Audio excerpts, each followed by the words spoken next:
नमस्कार मित्रों, आज एक बार फिर हम आपके सामने हाजिर हैं उत्तर प्रदेश के करंट अफेयर्स को लेकर के।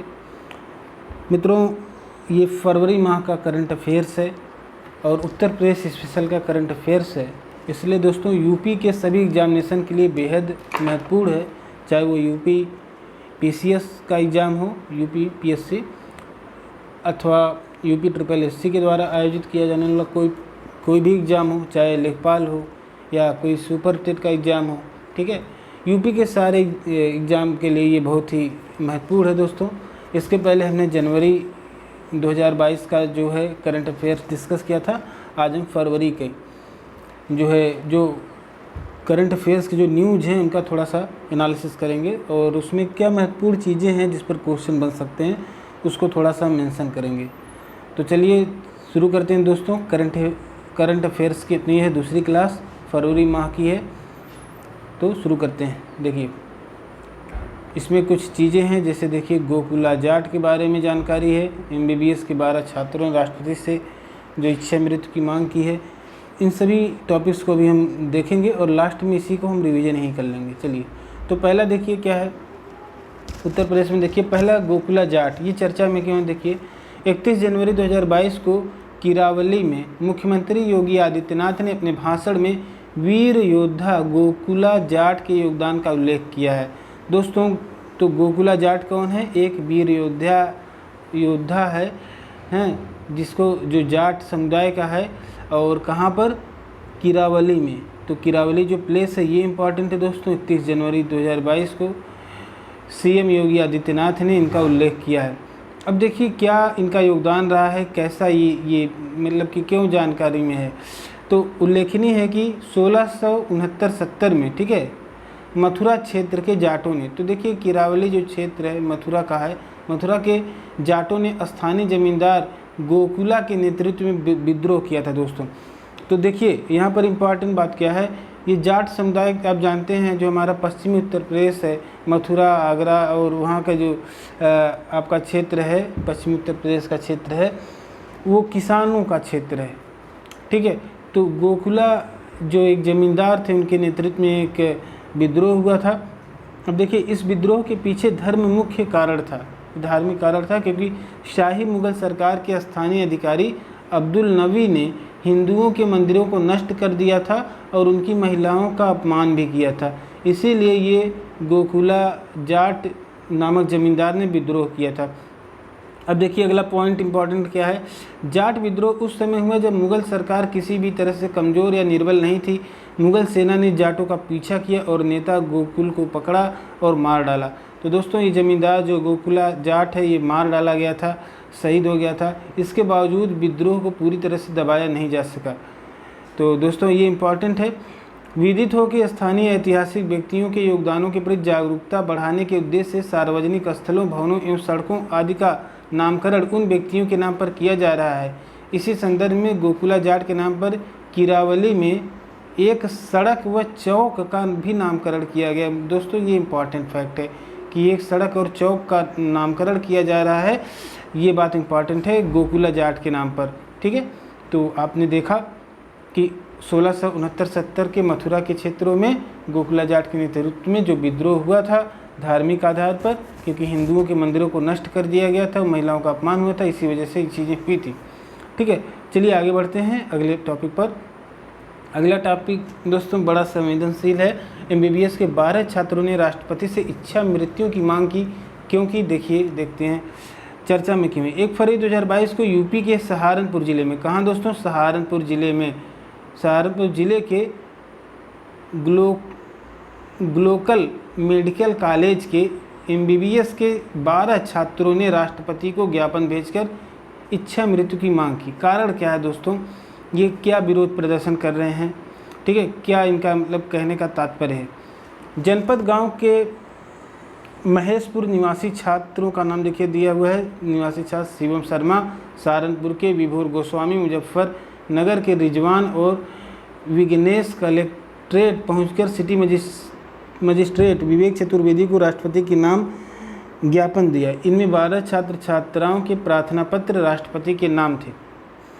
इन छात्रों ने बताया कि नीट पास करने के बाद उनके एडमिशन 2016 में लोकल मेडिकल कॉलेज में हुए थे। पढ़ाई पूरी करने के 1 साल पहले पढ़ाई बंद करा दी गई। MCI ने उनकी पढ़ाई पर रोक लगाई है।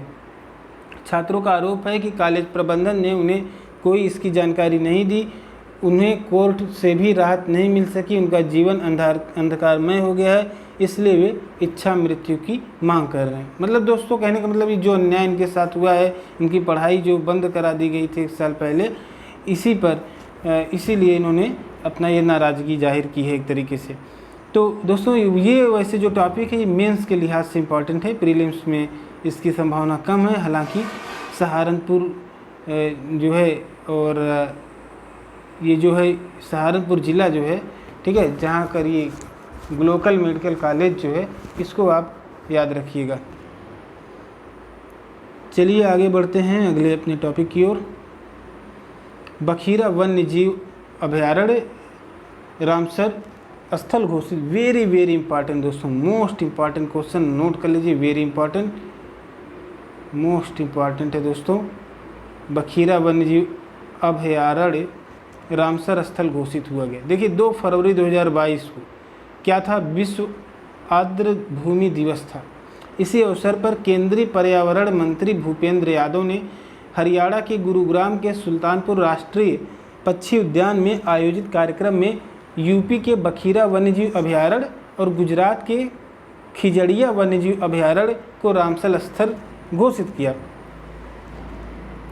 तो दोस्तों यूपी का एक आ रहा है और दूसरा आपका गुजरात का आ रहा है। तो भारत के टोटल कितने हो गए, भारत के टोटल आर्द्र भूमियों की संख्या 49 हो गई, ठीक है। इसके पहले 47 थी, अब 2 और ऐड हो गए तो 49 हो गया। लेकिन यूपी के कितने हो गए, यूपी के पहले 9 थी, अब 10 हो गए, ठीक है। तो अब देखिए इसमें क्या क्या बातें हैं, क्या कुछ चीज़ें हैं। इन दोनों अभयारण्यों के रामसर स्थल में शामिल होते ही देश में संरक्षित आर्द्र भूमियों की कुल संख्या 49 हो गई है। भारत में इनकी संख्या दक्षिण एशिया के देशों में सबसे अधिक हो गई है। तो अब देखिए दक्षिण एशिया के देशों में सबसे अधिक हो गई भारत में रामसर स्थलों की संख्या। एक पॉइंट ये है इसमें इम्पॉर्टेंट। इसी प्रकार यूपी में, और ये टोटल संख्या 49 है, ये भी इम्पॉर्टेंट है। यूपी में रामसर स्थलों की संख्या 10 हो गई, ये पॉइंट इम्पॉर्टेंट है। कौन कौन सी है, इन 10 का नाम देख लीजिए। ऊपरी गंगा नदी जो ब्रज घाट से नरौना खिंचाव, दूसरा है नवाबगंज पक्षी अभयारण्य उन्नाव में है, संडी पक्षी अभयारण्य हरदोई में, ऐसे मिलान करने को दिया जा सकता है दोस्तों।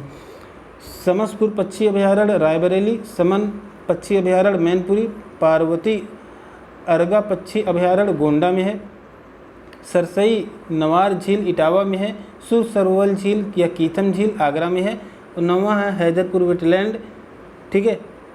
और 10वां है बखीरा वन्यजीव अभयारण्य संत कबीर नगर में। तो बखीरा जो वन्यजीव अभयारण्य घोषित हुआ ये कहाँ पर है दोस्तों, किस जिले में, तो संत कबीर नगर से संबंधित है।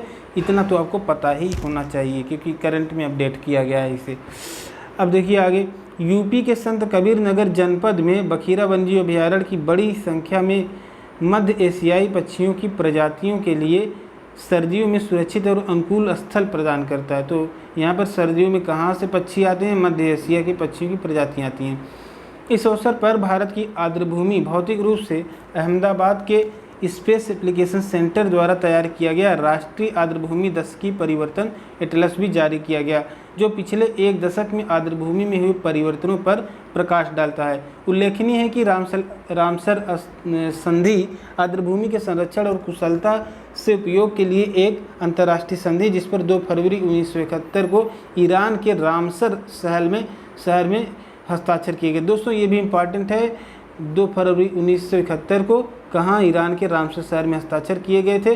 तो ये इम्पॉर्टेंट है, लेकिन दोस्तों ये छोटे एग्जामिनेशन में आ सकता है, UPPCS में उम्मीद कम है, हालांकि आ भी सकता है कि ईरान के कौन सा शहर था, तो रामसर शहर था, या किस देश का शहर था, तो ईरान का शहर था, ठीक है।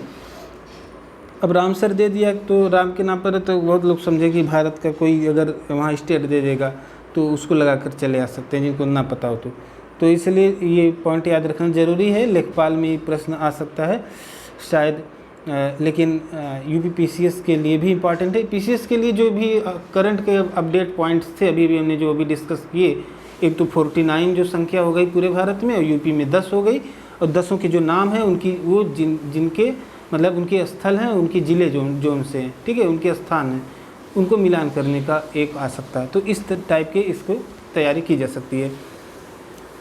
तो कुछ और एक और इम्पॉर्टेंट फैक्ट है दोस्तों, जो विषय है, ठीक है, जो इस साल का विषय इसका रहा है लोगों और प्रकृति के लिए आर्द्रभूमि की भूमिका, ठीक है, लोगों और प्रकृति के लिए आर्द्रभूमि की भूमिका, ये इसका विषय है इस साल का, ठीक है। तो इसे आप याद रखिए।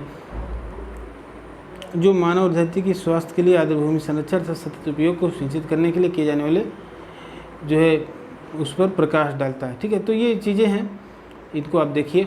आगे बढ़ते हैं दोस्तों, 10 मिनट हो गए हमारे और हमने केवल 2 अभी डिस्कस किए हैं। आगे के जो इम्पॉर्टेंट खबर है उस पर हम ज़्यादा समय देंगे, ठीक है। आजीवन कारावास संबंधी मामलों में समय पूर्व रिहाई की नीति। देखिए 3 फरवरी 2022 को सर्वोच्च न्यायालय ने उत्तर प्रदेश सरकार से आजीवन कारावास की समय पूर्व रिहाई की नीति पर पुनः विचार करने का निर्देश दिया है। तो अगर सर्वोच्च न्यायालय ने कोई निर्देश दिया है वो यूपी सरकार को, तो थोड़ा सा इम्पॉर्टेंट है दोस्तों। देखिए क्या कुछ है इसमें, जो अनुच्छेद आएंगे वो इम्पॉर्टेंट हो जाएंगे। सर्वोच्च न्यायालय द्वारा वर्ष 2021 की इस नीति में समय पूर्व रिहाई के लिए कैदियों की न्यूनतम आयु 60 वर्ष होने संबंधी प्रावधान की वैधता पर संदेह व्यक्त किया गया है, ठीक है। गौरतलब है कि 2021 की नीति के अनुसार सभी दोषी जिन्होंने 60 साल की एज पूरी कर ली है और बिना किसी छूट के 20 वर्ष और छूट के साथ 25 वर्ष जेल में बिता चुके हैं, उन्हें समय पूर्व रिहा किया जा सकता है। तो ये पॉइंट है दोस्तों, ठीक है। तो समय पूर्व रिहा कराया जा सकता है जो नीति है 2021 की, तो इस पर जो है संदेह व्यक्त किया गया है। राज्य सरकार द्वारा बनाई गई इस नीति के तहत दोषियों की जो है समय पूर्व रिहाई के लिए संविधान के अनुच्छेद 361 के तहत प्रदत्त शक्तियों का प्रयोग किया गया है। हालांकि जो नीति बनाई गई है ये संवैधानिक तरीके से बनाई गई है, अनुच्छेद 161 के तहत जो चीज़ें दी गई हैं उसके अनुसार बनाई गई हैं, ठीक है। लेकिन अनुच्छेद 161 के अनुसार क्या बातें हैं, किसी राज्य के राज्यपाल को किसी अपराध के लिए दोष सिद्ध किए गए व्यक्ति को दंड को क्षमा, प्रविलंबन, विराम या परिहार करने की शक्ति प्राप्त, मतलब दंड को कम किया जा सकता है, उस पर विराम लगाया जा सकता है, मतलब जितना दंड मिला है उसी पे रोक दिया जा सकता है, ठीक है। और जो है उसको जो है और आगे बढ़ाया जा सकता है, कुछ ऐसी बातें हैं। तो 161 है। अगला देखिए, अगला प्रश्न, उत्तर प्रदेश की झांकी सर्वश्रेष्ठ झांकी के रूप में चयनित, मोस्ट इम्पॉर्टेंट है दोस्तों, बहुत वेरी इंपॉर्टेंट, इसको नोट कर लीजिए, ये किसी भी परीक्षा में आ सकता है। तो देखिए 4 फरवरी 2022 को रक्षा मंत्रालय द्वारा गणतंत्र दिवस 2022 की सर्वश्रेष्ठ झांकी और सर्वश्रेष्ठ मार्चिंग टुकड़ियों के परिणाम घोषित किए गए, जिसमें यूपी की झांकी को सर्वश्रेष्ठ झांकी के रूप में चुना गया है। तो एक पॉइंट तो ये हो गया, एक प्रश्न की यूपी की झांकी को सर्वश्रेष्ठ झांकी, ठीक है, चुना गया है। और दूसरा क्या बातें यहाँ पर आ सकती हैं, विषय पूछा जा सकता है, किस विषय पे बनाया गया था। तो उल्लेखनीय है कि इस वर्ष गणतंत्र दिवस के अवसर पर परेड में 12 राज्यों केंद्र शासित प्रदेशों ने भाग लिया था, जिनमें यूपी की एक जिला एक उत्पाद और काशी विश्वनाथ धाम विषय पर आधारित झांकी को प्रथम पुरस्कार मिला। तो क्या दोस्तों यूपी का जो विषय क्या रहा है, एक जिला एक उत्पाद, ठीक है, और काशी विश्वनाथ धाम, ये पॉइंट दोस्तों यहाँ से लेकर के एक जिला एक उत्पाद और काशी विश्वनाथ धाम, इसे याद रखिएगा, ये विषय भी पूछा जा सकता है। दूसरा स्थान किसको मिला, पहला तो यूपी का हो गया, दूसरा कर्नाटक को है, ठीक है। इसका विषय क्या था, पारंपरिक हस्तकला का पालना, ठीक है, ये इसका टॉपिक था। और उसके बाद देखिए मेघालय राज्य के 50 साल पूरे और महिलाओं के नेतृत्व वाली सहकारी समितियों और स्वयं सहायता समूहों को श्रद्धांजलि पर झांकी के लिए मेघालय को तीसरा स्थान मिला है। तो देखिए यहाँ पर मेघालय वाला जब वो देगा विषय, उसमें आपको एक तो 50 साल पूरा हुआ है मेघालय राज्य का, और महिलाओं के नेतृत्व में सहकारी समितियों और स्वयं सहायता समूहों को श्रद्धांजलि, ठीक है, पर एक झांकी जो है मेघालय का तीसरा स्थान मिला है। तो ये 3 हैं, पहला यूपी, दूसरा कर्नाटक और तीसरा आपका मेघालय। इन तीनों राज्यों को याद रखिएगा। और यूपी का विषय याद रखिएगा, एक जिला एक उत्पाद और काशी विश्वनाथ धाम। और दूसरा कर्नाटक का विषय क्या है, पारंपरिक हस्तकला का पालना। और तीसरा जो मेघालय का विषय है वो ये कि मेघालय के 50 साल पूरे हो गए और महिलाओं के नेतृत्व में जो सहकारी समितियां थीं उनको श्रद्धांजलि वगैरह। ठीक है, अगला देखिए पॉइंट क्या उल्लेखनीय है कि यह पहला अवसर था जब आम जनता को माई गवर्नमेंट प्लेटफॉर्म के माध्यम से सर्वश्रेष्ठ मार्चिंग दल और लोकप्रिय पसंद श्रेणी में सर्वश्रेष्ठ झांकी के लिए वोट करने हेतु आमंत्रित किया गया था। काशी विश्वनाथ मंदिर गंगा नदी के पश्चिमी तट पर है। ये 12 ज्योतिर्लिंगों में से एक है। इस मंदिर का 1780 ईस्वी के बाद रानी अहिल्या बाई होलकर ने जीर्णोद्धार करवाया था। साथ ही 2021 में पीएम मोदी ने काशी विश्वनाथ कॉरिडोर परियोजना के लिए पहले चरण का उद्घाटन भी किया था। तो ये बात इंपॉर्टेंट है दोस्तों। चलिए आगे बढ़ते हैं।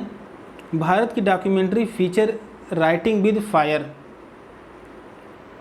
देखिए एक डॉक्यूमेंट्री है राइटिंग विद फायर, क्या कुछ है इसमें। 8 फरवरी 2022 को भारत की documentary feature writing with fire Oscar 2022 के लिए नॉमिनेट हुई है। ठीक है, नॉमिनेट हुई है। और ये किस पर आधारित है, राइटिंग विद फायर यूपी के चित्रकूट से प्रकाशित खबर लहरिया पर आधारित है। देखिए खबर लहरिया जो प्रकाशित होती है चित्रकूट से, उस पर आधारित है राइटिंग विद फायर। इस डॉक्यूमेंट्री का निर्देशन किसने किया है, तो रिंटू थॉमस तथा सुमित घोष ने किया है। खबर लहरिया क्या है, ये भारत का एक ऐसा अखबार था जिसे सिर्फ दलित महिलाएं संचालित करती थीं। 8 पन्नों के अखबार खबर लहरिया में महिला रिपोर्टर बदलते समाज, भ्रष्टाचार, सरकार के अधूरे वादों, गरीबों और महिलाओं से संबंधित मुद्दों को उठाती थी। वेरी वेरी इंपॉर्टेंट है दोस्तों। राइटिंग विद फायर क्या था, तो ये देखिए दलित महिलाओं द्वारा निकाला जाने वाला ये अखबार था। ठीक है, दलित महिला रिपोर्टर थी और जो भ्रष्टाचार वगैरह के सिस्टम के खिलाफ जो भी चीज़ें थी, ठीक है, शोषण के विरुद्ध इनका एक तरह से कह सकते हैं इनकी आवाज़ थी। तो ये अखबार था खबर लहरिया जिस पर ये डॉक्यूमेंट्री फीचर बनी है। इस अखबार का प्रकाशन बुंदेलखंडी भाषा में किया जाता था। किस भाषा में, बुंदेलखंडी भाषा में 2002 से प्रारंभ किया गया था। 2015 में बंद हो गया था। तब से लेकर अब तक मोबाइल पोर्टल पर लहरिया संचालित है। खबर लहरिया के लिए इसके संस्थापक एनजीओ निरंतर यूनेस्को किंग सेजोंग लिटरेसी सम्मान 2009 से सम्मानित किया गया था। ये भी इम्पॉर्टेंट है दोस्तों। चलिए आगे बढ़ते हैं। यूपी के सार्वजनिक और निजी संपत्ति के नुकसान की भरपाई अधिनियम 2020 एक अधिनियम है, इसमें कुछ चीज़ें दिया गया है। तो सार्वजनिक और निजी संपत्ति के नुकसान की भरपाई अधिनियम 2020 क्या है। देखिए अगर आप कोई आंदोलन कर रहे हैं और कोई आंदोलन शांतिपूर्ण होनी चाहिए, ना कि आप कहीं जाएं और कोई भी सरकारी संपत्ति को नुकसान पहुंचा दें, तोड़ फोड़ कर दें। ठीक है, तो उस पर कुछ अधिनियम बनाए गए हैं 2020 में, उसके बारे में थोड़ी जानकारी होनी। हालांकि ये मेंस का टॉपिक लग रहा है मुझे, लेकिन अगर पूछा जा भी सकता है तो आप क्या करेंगे, तो इसके बारे में एक नज़र दौड़ा लीजिए। देखिए 11 फरवरी 2022 को सुप्रीम कोर्ट ने यूपी सरकार को CAA यानी नागरिकता संशोधन अधिनियम विरोधी प्रदर्शन जो हो रहे थे, ठीक है, इसमें शामिल लोगों के खिलाफ जारी वसूली नोटिस को वापस लेने के निर्देश दिए। किसने किए हैं, सुप्रीम कोर्ट ने किए हैं।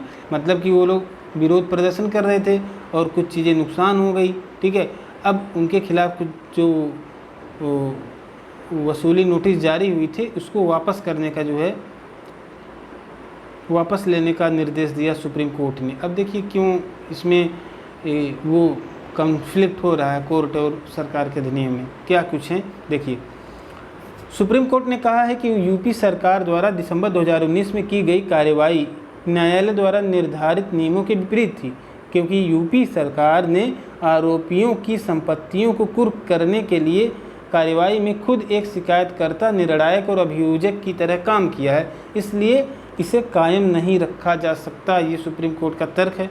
ठीक है, कि मतलब भैया आप ही शिकायत कर रहे हैं, आप ही उसका डिसीजन भी ले रहे हैं, जज भी आप हैं, ठीक है, और जो है आप ही उसकी अभियोजक की भूमिका में भी है, तो इसलिए ये जो है सही नहीं है। यह कार्रवाई उत्तर प्रदेश सार्वजनिक और निजी संपत्ति नुकसान की भरपाई अधिनियम 2020 के तहत की गई है। ठीक है,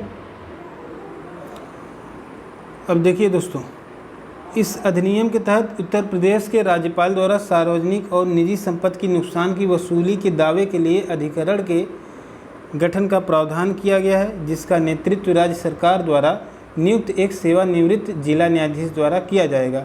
इसमें एक अतिरिक्त आयुक्त रैंक के अधिकारी को शामिल किया जा सकता है। यह अधिनियम एक ही घटना के लिए कई अधिकरणों के गठन की अनुमति देता है, ताकि यह सुनिश्चित हो सके कि कार्यवाही 3 महीने के भीतर संपन्न हो जाए। साथ ही अधिकरण को एक ऐसे मूल्यांकनकर्ता की नियुक्ति का अधिकार है जो राज्य सरकार द्वारा नियुक्त पैनल में हानि का आकलन करने हेतु तकनीकी रूप से योग्य हो। तो ये पॉइंट्स थे दोस्तों, आई होप कि ये चीज़ें आप समझ लिए होंगे। वैसे ही मेंस का टॉपिक लग रहा है मुझे। चलिए आगे बढ़ते हैं। मणि पर्वत का सौंदर्यीकरण। तो मणि पर्वत कहाँ पे है दोस्तों? अयोध्या में है। मणि पर्वत अयोध्या में है। अभी देखते हैं क्या है। हाल ही में अयोध्या में स्थित पौराणिक महत्व वाले मणि पर्वत के जीर्णोद्धार का कार्य प्रारंभ किया गया है। तो क्या कुछ है इसमें? पुरातत्व विभाग द्वारा संरक्षित प्राचीन मणि पर्वत रामनगरी अयोध्या के प्रसिद्ध सावन झूला मेला का मुख्य केंद्र है। दोस्तों, सावन झूला मेला कहाँ पे लगता है यूपी का? तो आपके अयोध्या में लगता है। अयोध्या के जो आपका, ठीक है, और वो मणि पर्वत ही इसका केंद्र है। यहाँ प्राचीन टीले पर भगवान राम जानकी का एक मंदिर भी है। एक पॉइंट ये है। अगला देखिए, मणि पर्वत की पौराणिकता को संरक्षित करने के लिए पुरातत्व विभाग द्वारा 45 लाख रुपए आवंटित किए गए हैं। जीर्णोद्धार के पहले चरण में मणि पर्वत के गर्भगृह तक पहुंचने वाली सीढ़ियों का मिर्जापुर के लाल पत्थरों से नवीनीकरण किया जा रहा है। दूसरे चरण में मंदिर के मुख्य द्वार से लेकर अन्य परिसरों की मरम्मत की जाएगी। तो ये सब चीज़ें हैं दोस्तों, अपना जो सांस्कृतिक विरासत है, जो स्थल है, उसको संरक्षित करने का, उसको और सुंदर बनाने का प्रयास। ठीक, उल्लेखनीय है कि वर्ष 1998 में यूपी पर्यटन विभाग ने मणि पर्वत के सौंदर्यीकरण के लिए 88 लाख रुपए के प्रस्ताव को मंजूरी दी थी, जिसके अंतर्गत रामकथा पार्क के लोकार्पण के साथ मणि पर्वत का सौंदर्यीकरण योजना का शिलान्यास तत्कालीन मुख्यमंत्री कल्याण सिंह ने किया था। किंतु इस योजना पर काम नहीं हो सका और पर्यटन विभाग ने योजना की आवंटन धनराशि सरेंडर कर दी। तो उस समय इस पर काम नहीं हुआ था, सरेंडर हुई। ये सब इम्पॉर्टेंट है नहीं, लेकिन जानकारी के लिए जानते रहिए, कभी निबंध ऐसे वगैरह लिखना हो तो। 1902 में अयोध्या के धाम के ऐतिहासिक और पौराणिक स्थलों की सुरक्षा एवं संरक्षण के लिए एडवर्ड तीर्थ विवेचनी सभा का गठन किया गया था, जिसने अयोध्या के 148 जगहों को चिन्हित कर उन पर एडवर्ड तीर्थ विवेचनी के पत्थर लगाए थे, ताकि भविष्य में इन धरोहरों को संरक्षित किया जा सके। तो ये एक फैक्ट है। चलिए आगे बढ़ते हैं। अगला है, न्यूयॉर्क में made in India perfume launch हुए हैं। तो ये भी इम्पॉर्टेंट है दोस्तों। ये कहाँ है, देख बना कहाँ का है? तो आप जानते हैं जो परफ्यूम इत्र बनती है आपके कन्नौज में बनती है यूपी के, तो कन्नौज के मेड इन इंडिया परफ्यूम है। तो अगर ये न्यूयॉर्क में लॉन्च हो रहा है तो आपके लिए वेरी इंपॉर्टेंट हो जाता है दोस्तों। ठीक है, आज़ादी के अमृत महोत्सव कार्यक्रम के हिस्से के रूप में न्यूयॉर्क में लॉन्च किया गया था। तो ये भी याद रखना है कि किस मौके पर, तो आज़ादी के अमृत महोत्सव कार्यक्रम के मौके पर मेड इन इंडिया, ठीक है, परफ्यूम आपका है मेड इन इंडिया परफ्यूम। कहाँ लॉन्च किया गया? न्यूयॉर्क में। कहाँ का है? आपके कन्नौज का। तो दोस्तों, जो भी चीज़ें हमारे ज़िले के जितने भी उत्पाद हैं उनको आप याद रखिए। जैसे कि आपका भदोही का कालीन उद्योग है, ठीक है, अलीगढ़ का ताला है, आपका कन्नौज का इत्र है, ठीक है। तो इस तरह से जितने भी आपके उत्पाद हैं और ज़िले हैं या स्थल हैं, इनको याद रखिए। प्रतापगढ़ का आंवला आदि चीज़ें। न्यूयॉर्क में भारत के consulate general of India Randhir Jaiswal ने परफ्यूम विकास खन्ना बॉय जिघराना का अनावरण किया। गौरतलब है कि कन्नौज अपने खास तरीके के इत्र के लिए विश्व में प्रसिद्ध है। यह संभवतः पहली बार है कि अमेरिका में कन्नौज से एक भारतीय परफ्यूम होगा। तो दोस्तों बहुत इम्पॉर्टेंट है ये, ठीक है। तो इतनी बातें इम्पॉर्टेंट हैं, आगे बढ़ते हैं। नोएडा में वेस्टलैंड टू वेटलैंड परियोजना, ठीक है। क्या है ये वेस्टलैंड टू वेटलैंड? ये पर्यावरण का मुझे लग रहा है, देखते हैं।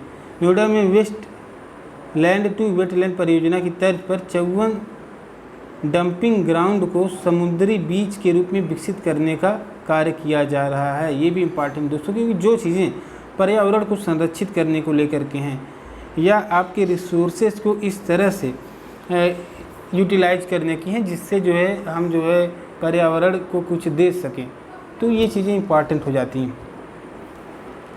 देखते हैं क्या है ये। इस परियोजना का क्रियान्वयन नोएडा प्राधिकरण द्वारा किया जा रहा है। 25 एकड़ में बनने वाले इस वेटलैंड में घूमने के लिए पार्क के साथ अन्य मनोरंजन के साथ साधन उपलब्ध होंगे, जैसे साइकिलिंग के लिए एलिवेटेड ट्रैक, व्यू पॉइंट आदि। आर्द्र भूमि को जल की उपलब्धता वर्षा जल के साथ आसपास के सीवेज उपचार संयंत्र से प्राप्त उपचारित पानी से सुनिश्चित की जाएगी। गौरतलब है कि एनजीटी द्वारा वर्ष 2019 में नोएडा सेक्टर 54 ग्रीन बेल्ट में कचरा डंप करने को रोकने के निर्देश दिए जाने के बाद ही नोएडा प्राधिकरण द्वारा बंजर भूमि को आर्द्र भूमि में बदलने का निर्णय लिया है। तो दोस्तों देखिए, जब आपका आर्द्र भूमि होगा वो अपने आप में जो है बहुत सारे प्रजातियों के संरक्षण के लिए जाना जाता है। तो एक तो आर्द्र भूमि का निर्माण हो जाएगा, दूसरा जो आपका कचरा जो डंप जहाँ किया जा रहा है, ठीक है, उसको जो है सुधारा जा सकेगा। वेस्ट मैनेजमेंट होगा, जिसको आप कहते हैं जो आपका खराब जो आप यूज कर चुके हैं जो जिन उत्पादों को, उनका जो है प्रबंधन, ठीक है, वेस्ट मैनेजमेंट इसके द्वारा किया जा रहा है। और दूसरा साथ ही साथ आपको एक अच्छा जो स्थल होगा वो एक अच्छा घूमने का पार्क भी बन जाएगा, ठीक है। ये सारी चीज़ें मिल जाएंगी यहाँ पर। तो इम्पॉर्टेंट है पर्यावरण के पॉइंट ऑफ व्यू से अगर हम इसे देखें तो। अगला है स्वदेशी सर्च इंजन भारत सर्च। तो भारत सर्च है, जैसे कुछ सर्च इंजन का एग्जाम्पल आपका गूगल एक सर्च इंजन है दोस्तों, ठीक है। याहू, गूगल, ठीक है, सर्च इंजन। मोजिला फायरफॉक्स तो नहीं, वो तो सर्च इंजन नहीं, लेकिन ये चीज़ें। अब भारत सर्च भी एक सर्च इंजन है, स्वदेशी है। तो छत्रपति साहू जी महाराज यूनिवर्सिटी का नाम याद रखिए कि भी कानपुर का है। कानपुर की इनक्यूबेटेड कंपनी भारत के टेक अत्याधुनिक स्वदेशी सर्च इंजन भारत सर्च का विकास किया है। जिस प्रकार गूगल स्पाइडर एल्गोरिदम से विभिन्न प्लेटफार्म पर मौजूद विषय वस्तु को अपने प्लेटफार्म पर लाता है, उसी प्रकार भारत सर्च ने रेट एल्गोरिदम तैयार किया है।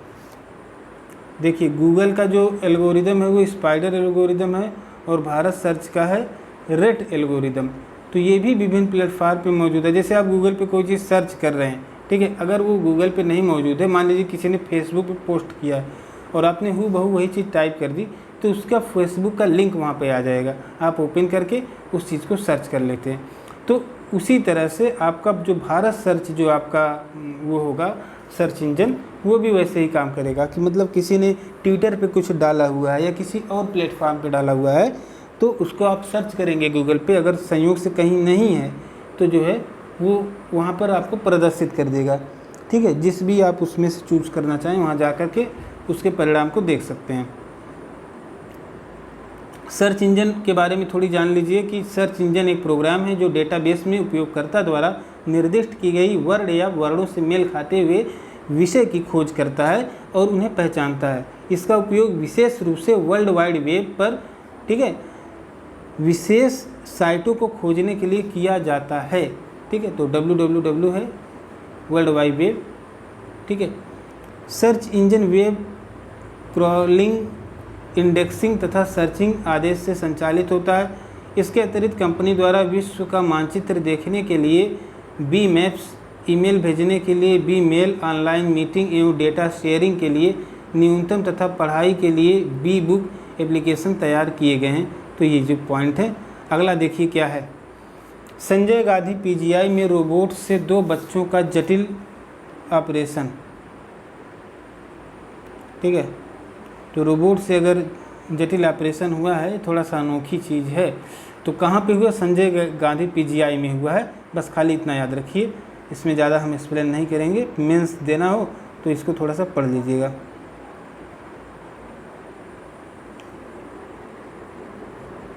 अगला देखिए क्या है, बभनियापुरा स्थल।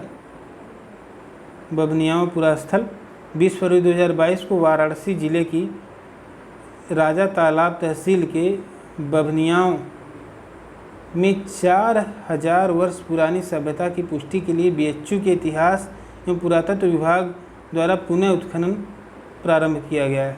तो केवल उत्खनन हुआ है, देखिए क्या क्या मिला है। इस उत्खनन का उद्देश्य 2020 में हुए उत्खनन में मिले एक मुखी शिवलिंग के काल और विवरण की खोज करना है। साथ ही ये भी पता लगाया जाएगा कि यहाँ से प्राप्त हुए अभिलेख, सिक्के और मृदभांड का संबंध इसी क्षेत्र से है या इन्हें कहीं और से लाकर स्थापित किया गया है। तो एक तो उद्देश्य ये है। दूसरा है पॉइंट क्या है कि 2020 में जो खुदाई हुई 8वीं से 5वीं ईस्वी के बीच का एक मंदिर, 4000 वर्ष पुराने मिट्टी के बर्तन तथा 2000 वर्ष पुरानी दीवार मिली थी। इसके अतिरिक्त एक मुखी शिवलिंग भी प्राप्त हुआ था, किंतु इसके काल का अभी तक निर्धारण नहीं हो सका है। यही सब पता लगाने के लिए किया जा रहा है। यहाँ से प्राप्त अभिलेख का निर्माण ग्रामी मुखिया द्वारा किया गया, जिसमें उल्लेखित है कि यह बलयष्टि शिवलिंग की स्थापना कराई गई है। तो ये चीज़ें हैं दोस्तों, एक मुखी शिवलिंग मिला है, ये याद रखिए। ठीक है, और ये पहली जो पंक्ति में लिखी गई है कि वाराणसी का ज़िला है, वाराणसी ज़िले के राजा तालाब तहसील के बभनियाओं में 4000 वर्ष पुरानी सभ्यता की पुष्टि के लिए जो है ये सब उत्खनन वगैरह, रिसर्च वगैरह हो रहा है। तो ये अगला जो हमारा टॉपिक है दोस्तों, बच्चा गोद लेने के लिए मैरिज सर्टिफिकेट की आवश्यकता नहीं। ये देखिए, जो इलाहाबाद उच्च न्यायालय ने कहा कि बच्चा गोद लेने के लिए विवाह प्रमाण पत्र अनिवार्य शर्त नहीं है। अब देखिए, न्यायालय ने यह टिप्पणी ट्रांसजेंडर रीना किन्नर और उनके पति द्वारा दायर की गई एक रिट पर सुनवाई करते हुए कि जिसमें बच्चे को गोद लेने की मांग की गई थी। हिंदू दत्तक और भरण पोषण अधिनियम 1956 के अनुसार एकल माता पिता भी एक बच्चे को गोद ले सकते हैं। गौरतलब है कि मद्रास हाईकोर्ट ने वर्ष 2019 में एक निर्णय में कहा था कि हिंदू विवाह अधिनियम के तहत दुल्हन शब्द के अंतर्गत ऐसे ट्रांसजेंडर और इंटरसेक्स व्यक्ति शामिल हैं जो स्वयं की एक महिला के रूप में पहचान कराते हैं।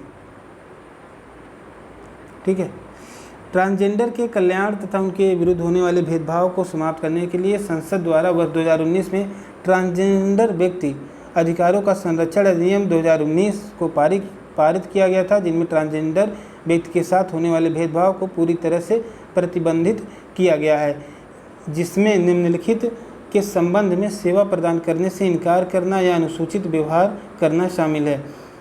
तो क्या क्या चीज़ें हैं देखिए, शिक्षा है, रोजगार है, स्वास्थ्य सेवा है, सार्वजनिक स्तर पर उपलब्ध उत्पादों, सुविधाओं और अवसरों तक पहुंच एवं उनका उपभोग, कहीं आने जाने का अधिकार, किसी मकान में निवास करने, उसे किराए पर लेने और स्वामित्व हासिल करने का अधिकार, सार्वजनिक या निजी पद ग्रहण करने का अवसर। तो ये इतना इम्पॉर्टेंट है नहीं दोस्तों ये खबर, लेकिन ये पहली पंक्ति इम्पॉर्टेंट है। हाई कोर्ट ने ये अनिवार्य शर्त नहीं है ये बात कही है। चलिए आगे देखिए, लखनऊ में देश का पहला ग्रीन बूथ, वेरी इंपॉर्टेंट है दोस्तों, ग्रीन बूथ बना है। तो इसका उद्देश्य दोस्तों वही है कि पर्यावरण वगैरह को आपको जागरूक करने के लिए ग्रीन बूथ का निर्माण किया गया, जहाँ पर जो है आपके जितनी भी वहाँ पे चीज़ें इस्तेमाल हो रही थी, प्लास्टिक का कोई उपयोग नहीं किया गया। ठीक है, तो वो जो आपके घरेलू जो प्रोडक्ट बनते हैं, ठीक है, हाथ से हैंडलूम वगैरह, उनका उपयोग ज़्यादा किया गया। तो देखिए इस खबर को, 23 फरवरी 2022 को संपन्न हुए उत्तर प्रदेश विधानसभा के चौथे चरण के मतदान में लखनऊ के AP Sen PG college booth जो आपका बना था, ठीक है, इसको ग्रीन बूथ बनाया गया था। लोगों को पर्यावरण के प्रति बेहतर संदेश देने के लिए इस ग्रीन बूथ का निर्माण किया गया। इस बूथ की विशेषता शून्य कार्बन उत्सर्जन थी। देखिए इंपॉर्टेंट फैक्ट है ये, शून्य कार्बन उत्सर्जन थी, जहां पूरी व्यवस्था संचालन वैकल्पिक ऊर्जा से किया गया था, ठीक है, यानी सौर ऊर्जा से। इस बूथ में मतदाताओं को लोकतंत्र के उत्सव को बेहतर अनुभूति के लिए सुंदर हैंडमेड सजावट जैसे रंगोली तथा पानी के लिए मटकों का जो है उपयोग किया गया था। गौरतलब है कि मतदान के प्रति जागरूकता के लिए पिंक बूथ तथा आदर्श बूथ का भी निर्माण किया जाता है। दोस्तों पिंक बूथ के बारे में आप सर्च कर लेना और आदर्श बूथ के बारे में सर्च कर लेना थोड़ा सा, लेकिन ये भी एक है ग्रीन बूथ, ठीक है। अगला देखते हैं, अगला वेरी इंपॉर्टेंट है, कला और संस्कृति आ गया। चरकुला और कथक के बारे में कुछ चीज़ें क्यों चर्चा में है ये देखिए। 27 फरवरी 2022 को मथुरा रोड स्थित पुराना किला दिल्ली में आयोजित सांस्कृतिक संध्या में उत्तर प्रदेश से चरकुला एवं कथक की प्रस्तुतियां दी गईं।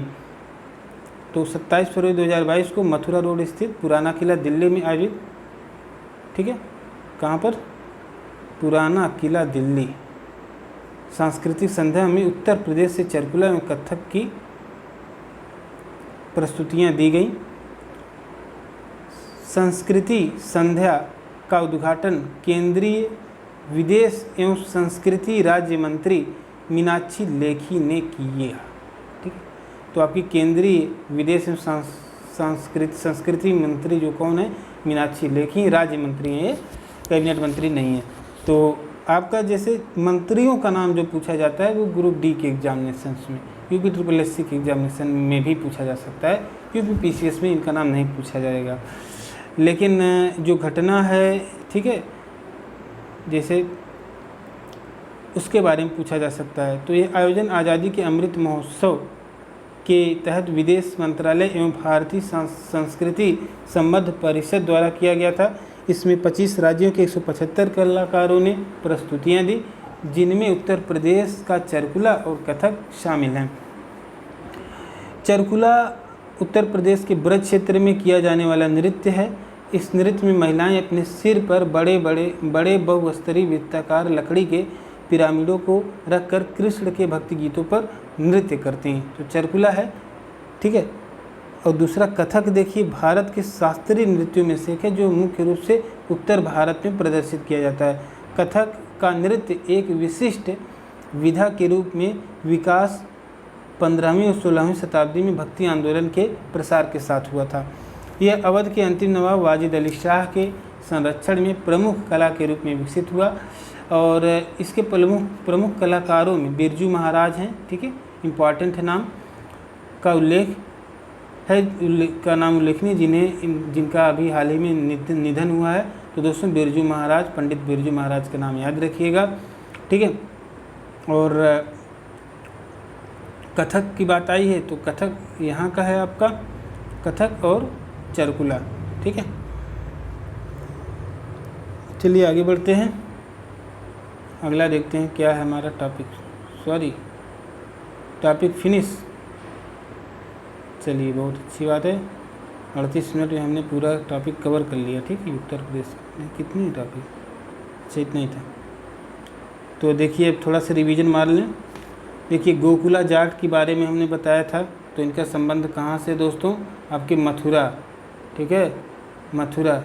तो 1669 में, ठीक है, 1669-70 के आसपास शायद जो है इन्होंने एक विद्रोह किया था, धार्मिक विद्रोह था, हिंदुओं के मंदिरों को तोड़ा गया था और मुगल सरकार द्वारा, और महिलाओं को अपमानित किया गया था, जिसके तहत गोकुला जाट नाम के एक जाट जमींदार ने, उसके नेतृत्व में जाटों ने विद्रोह कर दिया था। गोकुला जाट को मार दिया गया, शहीद हो गया, लेकिन आंदोलन को दबाया नहीं जा सका, आंदोलन चलता रहा।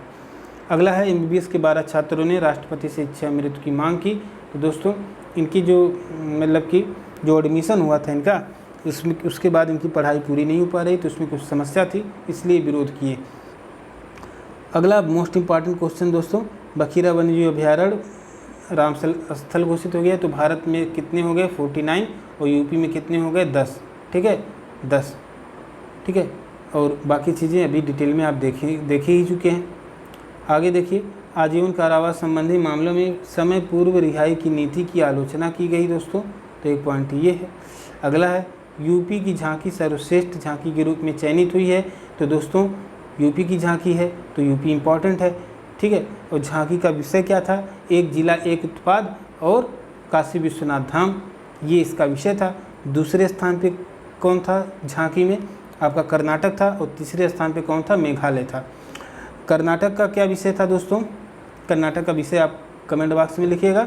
और मेघालय के विषय में बता देता हूँ।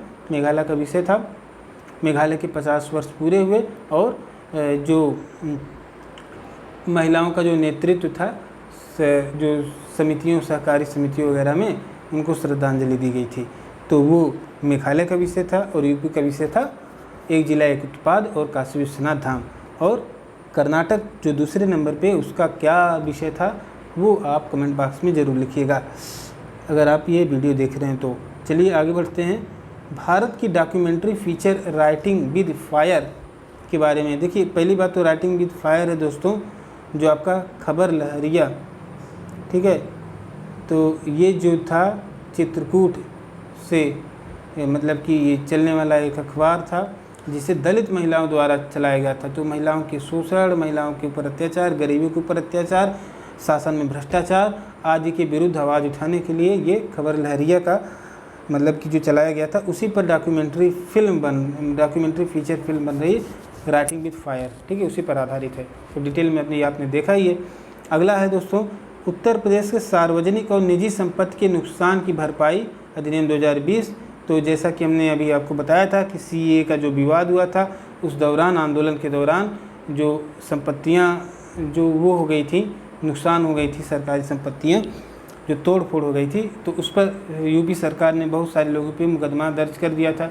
तो इसमें सुप्रीम कोर्ट ने आलोचना की है कि आप ही जो है निर्णय ले रहे हैं, आप ही आरोप शिकायतकर्ता भी हैं, ठीक है, आप ही अभियोजनकर्ता भी हैं। तो इस तरह से ये चीज़ गलत है। तो इसके बारे में कुछ बातें हैं। अगला है मणि पर्वत का सौंदर्यीकरण। दोस्तों ये इम्पॉर्टेंट है मणि पर्वत कहाँ पे है? आपके अयोध्या में है। अयोध्या में मणि पर्वत पे वहाँ पे सावन झूला उला लगता है और वहाँ पर जो है राम जानकी मंदिर भी स्थित है, तो इसलिए इम्पॉर्टेंट है। अगला भी इम्पॉर्टेंट दोस्तों, न्यूयॉर्क में made in India perfume launch. तो परफ्यूम ये कहाँ की? आपके यूपी के कन्नौज की है, इसलिए दोस्तों इम्पॉर्टेंट है। अगला है नोएडा में वेस्ट टू वेटलैंड परियोजना। देखिए, पर्यावरण से संवेदनशील मैटर है, तो वेटलैंड बनाया जा रहा है, यानी वेस्ट मैनेजमेंट किया जा रहा है। वेस्ट जो हमारा है, जो कचरा घर का निकल रहा है, उससे वेटलैंड में कन्वर्ट किया जाएगा, वहाँ पार्क वगैरह बनाए जाएंगे, सुंदरीकरण किए जाएंगे। तो ये इसलिए ये भी बहुत इंपॉर्टेंट है। अगला है दोस्तों, स्वदेशी सर्च इंजन भारत सर्च, चूँकि ये पहला हमारा है स्वदेशी, तो ये भी इम्पॉर्टेंट है, ठीक है। तो सर्च इंजन है, जैसे गूगल एक सर्च इंजन है, भारत भी एक search engine, Bharat search engine हो जाएगा एक। अगला है संजय गांधी पीजीआई में रोबोट से 2 बच्चों का जटिल ऑपरेशन। तो इसमें इतना ही इम्पॉर्टेंट है कि संजय गांधी पीजीआई में ये चीज़ हुआ, ठीक। अगला है बभनियाओं पुरास्थल, ये कहाँ पे है दोस्तों? मिलान करने को अगर दे देगा तो आपका है वाराणसी में, ठीक है, वाराणसी में है। और बाकी चीज़ें आप जानते ही हैं, अभी हमने डिस्कस किया कि क्या कहानी थी इसकी। बच्चा गोद लेने के लिए मैरिज सर्टिफिकेट की आवश्यकता नहीं है, ये क्योंकि एक ट्रांसजेंडर की जो याचिका थी उस पर जो है इलाहाबाद उच्च न्यायालय ने अपना निर्णय दिया है। अगला है लखनऊ में देश का पहला ग्रीन बूथ बना है। तो लखनऊ में बना ग्रीन बूथ। और ग्रीन बूथ में हमने बताया कि वहाँ पर जो है हैंडमेड की चीज़ें का इस्तेमाल किया गया, सौर ऊर्जा का इस्तेमाल किया गया, पूरी तरह से वैकल्पिक ऊर्जा का इस्तेमाल किया गया, और जो आपके पीने के लिए जो पानी था वो मटके में रखा गया। तो इस तरह से एक जो है पर्यावरण से जुड़ने वाली चीज़ें थीं, जिससे पर्यावरण को बचाने का संदेश दिया गया। तो ग्रीन बूथ इसको कहते हैं, ठीक है। तो पहला ग्रीन बूथ बना था लखनऊ में। कहाँ बना था? लखनऊ में। ये इंपॉर्टेंट है दोस्तों। अगला है चरकुला और कथक। इसके बारे में बता दिए कि दिल्ली में मीनाक्षी लेखी ने जो उद्घाटन किया था एक कार्यक्रम, उसमें जो है, ठीक है, संस्कृति मंत्री हैं, राज्य मंत्री हैं, ठीक है। तो वहाँ पे चरकुला और कथक नृत्य किया गया। चरकुला वो होता है जिस सिर पर की जो महिलाएं होती हैं अपने सिर पर ढेर सारे मटके के ऊपर मटका ऐसे रख करके जो है कृष्ण के भगवान का गान करते हुए नृत्य करती हैं। और आपका कथक भी है, तो उत्तर भारत का कथक भी है, ठीक है। तो इम्पॉर्टेंट है दोस्तों। तो इसी तरह से हमारा सारा टॉपिक रिवाइज भी हो गया।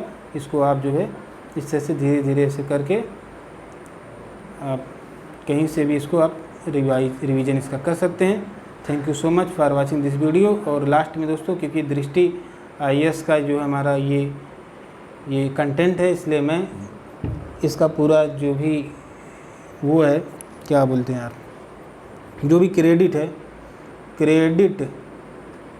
क्रेडिट गोज़ टू दृष्टि IAS, ठीक है, मैं इनको देता हूँ, टीम दृष्टि को देता हूँ। Thank you so much for watching this video. और वीडियो को अच्छा लगे तो प्लीज़ दोस्तों सब्सक्राइब करें, और बहुत मैंने मेहनत की है, और इसको शेयर भी करें, ठीक है। फरवरी का आपका कंप्लीट हो गया, अब जब अगले महीने का आएगा तो उसको भी हम डिस्कस कर लेंगे। तो best of luck for your upcoming examination. Thank you so much for watching this video.